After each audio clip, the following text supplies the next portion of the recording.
Hi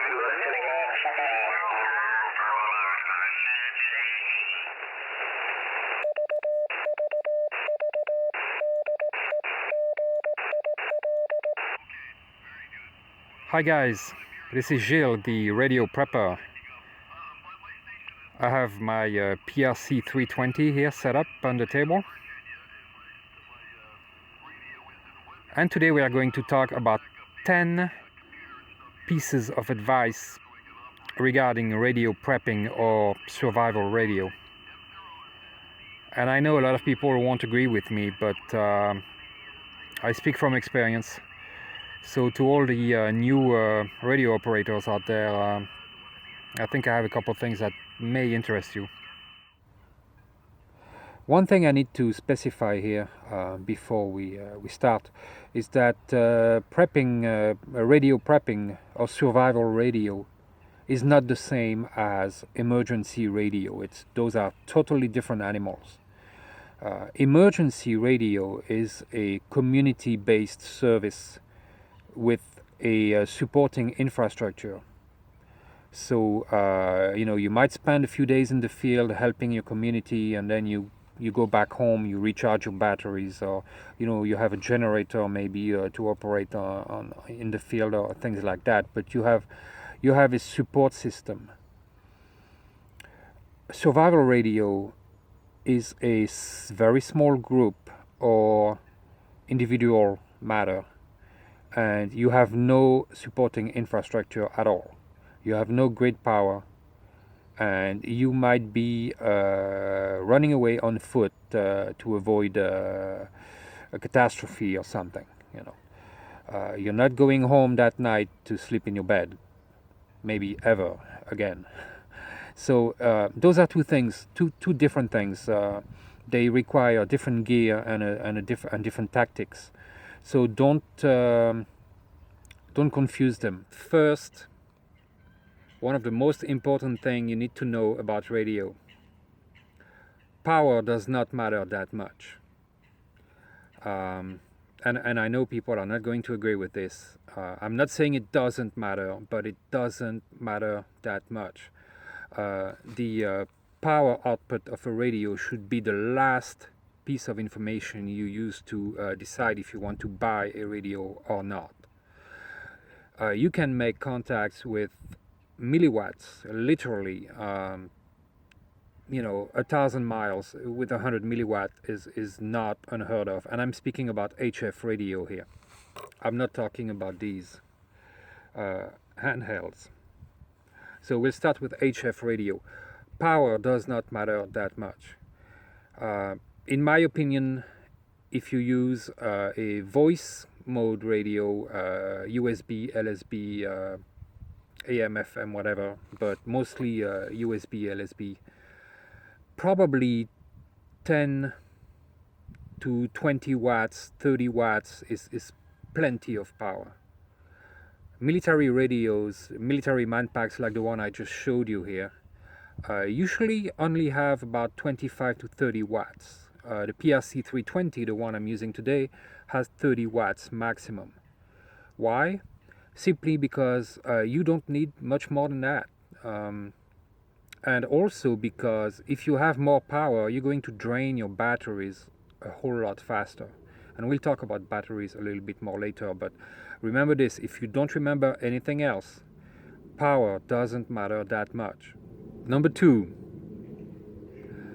in my experience and in my opinion, the best antenna for prepping, HF antenna, is the half-wave unfed antenna. Why? Because it's very easy to set up, it's very practical, it's very efficient. You only need one attachment point to set up the antenna. You just throw a wire in a tree or wherever. You attach the end of your antenna, you hoist it up, and that's it. All you need on the other end is a transformer, an impedance transformer, which is called an UNUN, U-N-U-N. Yeah. And it's a very simple device. It's very easy to make, and it works awesomely well. You get a very low takeoff angle, and that's the angle at which your radio waves are taking off. The ideal being probably 10%, 10 degrees, so that you can have very long skips and you have a very long range. People are going to say, well, dipoles or horizontal antennas, sure, they're good. They're as good as hand-fed antenna, but it's very difficult to get them high enough to have a good efficiency. Okay, so in my opinion, the best antenna is the half-wave hand-fed. Number 3, using Morse code with CW rocks, absolutely rocks. It's extremely efficient. Using Morse code is like using a laser pointer instead of a flashlight. With a flashlight, you have a broad beam, basically. You use a certain bandwidth. Well, it's not really bandwidth because the light is white, but you're wasting that power into transmitting a wider signal. Your voice signal, like in USB or LSB, single sideband, is about 3 kilohertz wide. And so you're spreading your power through that bandwidth. With Morse code, it's just a tone, so that tone is a very sharp peak in your signal, and it's probably 30 hertz wide. So all that power is concentrated into that beam, and it goes very far. So don't ditch Morse code. It's very useful, not only for radio, but you can use Morse code many other ways. Like I said, you can use it with a flashlight to signal your buddy. You can use a laser pointer. You can tap on someone's arm. There are many ways to use Morse code, so it's not just useful for radio. But with radio, it's extremely efficient. So if you're thinking about, should I learn Morse code, I would definitely say yes. And we'll see other reasons why a little bit later. The most important feature in a radio, and maybe it's not a feature, but specification in a radio, a survival type radio, is that the current draw must be at a minimum. Some radios will draw 2 amps on receive, and at that rate your battery is going to be dead in no time flat. And it's not acceptable because a big problem in survival situations that you can't recharge those batteries very easily. Yeah, you might have a solar panel or another way, maybe a hand crank or anything like that, but will you have the time or the opportunity to use them? Or maybe not. So you must have a battery that lasts as long as possible. The PRC 320 that I showed you has a current draw of 175 milliamps per hour, which is very little. It's as little as a KX2. Some radios that I use have current draw as low as 30 milliamps. Some Morse code radios have a current draw of 15 milliamps per hour. So just a few AA batteries will last a very long time. So remember, current draw is the single most important specification of a radio for survival situations. Number 5. I know some people are going to be asking, what about CB radio? Well, CB radio is good for local communications. You might not have a whole lot of privacy using CB because everybody and their cousin has a CB. But for local range, it's pretty darn good, actually. It goes a little bit further than line of sight, so that's a big advantage. The antennas are not that long. Half-wave and fed on the 11-meter band is 5.5 meters. So it's pretty efficient. The problem is that it's not reliable for long-distance communications. actually it's won't work very often. It won't skip very often. So especially now that we are into the bottom of the solar cycle, so it's going to be a few years before the 11-meter band CB radio band works again. So is it a good choice? Well, it's a good thing to have, but don't rely on it for long distance communications. So what are the best amateur bands for local communications? In my opinion, it's probably the 6-meter 50 megahertz band, followed by 2-meter, and followed by 70 centimeter. Why 6-meter? Well, because again, like CB radio, it goes a little further than line of sight. So you may stretch your mileage a bit. The antennas are again fairly short, half-wave being 3 meters long. And if you take, for instance, military radios, again, and those guys figured it out quite some time ago, believe me, those radios are usually from 30 to 70 megahertz, like the PRC 351. And what's in the middle of that? The 6-meter band. So in my opinion, 6-meter is the best choice for local communications. And also it's not used by many people, so you have a little more privacy that way than using CB. Of course you need an amateur radio license, but you know, it's easy to get, it's cheap, and there's no reason why you shouldn't get one. 2 meters, same reason. 70 centimeter UHF like this works pretty well, but as soon as you lose line of sight, you run into problems, and it's not the best. It's not the most reliable as soon as you increase the range a bit. So of course that would be for inter-group communications. You're not going to try to call strangers or call out of randomly on 6-meter. Nobody's going to answer you probably. So. But I believe 6-meter is an excellent band for intergroup communications. Speaking about handhelds, this is a UHF radio. This is a very short antenna, by the way. It barely works. But well, actually, no, I shouldn't say that. I once made a close to 10 kilometers contact to a repeater with this little thing. So. But most of the time, if you have someone who's at ground level and you are at ground level, your range is going to be very limited. And that's the point here I'm making.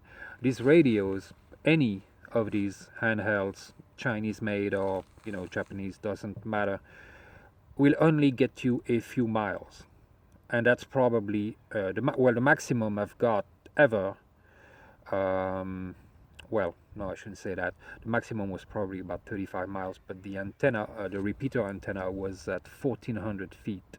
So, but the longest range I've got using these between two handhelds was about 6 miles, and that was between a 5th floor apartment and my car. So, on the ground again, you're going to get maybe 3 miles, and that's about it. Don't believe the hype, don't believe the claims of manufacturers. They're all lie. So count about 3 miles maybe, but that's all you're going to get. Number 8, very important point for preppers. Don't think you're going to buy a couple radios or a bunch of radios and put them in a bag, forget about them, and when it hits the fan, you're going to bring them up and turn them on, and you're going to talk to people or talk between each other. It's not going to happen. And I know you're shaking your head, you're like, no. There's a learning curve, and it's not rocket science, but there are things you need to know, and there are things you need to practice if you want to establish contacts, especially on HF, long distance, and even regional, because the most difficult range is the regional range, what I call anything from say 20 miles to about 400-500 miles. That's the most difficult range to cover. If you don't know a few things, you're not going to cover that range. You might be able to cover, maybe 0 to 10 miles, up to 20 miles with some difficulty, and maybe long distance, but that's it. Number 9, what is the best HF band for prepping? Say if you had only a one band radio, which band would you choose? I would pick the 40 meter 7 megahertz band, because it can do everything.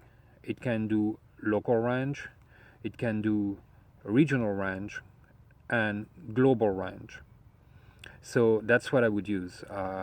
Global is fairly easy. Local, any radio can do that. Simple handheld will, VHF will do local range.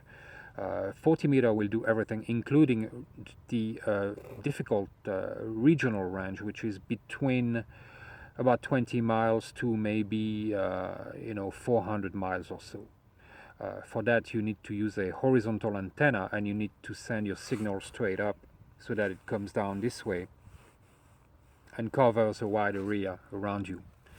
And that's called NVIS, near incidence near vertical incidence skywave.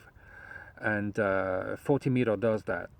80 meter does it too very well, but a half-wave antenna on 80 meter is 40 meter long, 135 feet. That's not very practical, but a 40 meter antenna is only half that length, and that's manageable. Throwing a wire up a tree is fairly, above 50 feet is, and I've tried, and believe me, it's not that easy, but you can do it, even if your antenna has to be a little bit sloped. And of course, if you put it horizontally, that's not really an issue. But 40 meter does it all. 7 megahertz. That's the band I would pick. And number 10. Don't use batteries you can't recharge or a radio you can't carry, because you don't know if you're going to end up on foot and if you'll have to evacuate an area, or and who knows, your car might not work. I see people who have go boxes, radio go boxes, we call them, that weigh 40 pounds. So this is what I use to power my radios. And I can power my smallest radio with this for a couple weeks. Would you rather carry this or a 20-pound battery, or heavier? Easy choice here. So think about the weight. Think about the weight of your radio. Think about the weight of your batteries and how you're going to recharge them, because that's the most difficult part. Big batteries take a very long time to recharge. You would need very big solar panels. If you have no grid power, it's not going to be easy. So that's a very important factor here. Think about your batteries and how big they are. And again, we come back to current draw. Pick a radio that has a very low current draw, and that's very important. And as a little bonus, I'm going to play with the PRC 320 a little bit. Check it out. Okay, 73 is from Finland, Papa Delta 2 radio, Fox, Ocean Hotel 8, Whiskey, radio.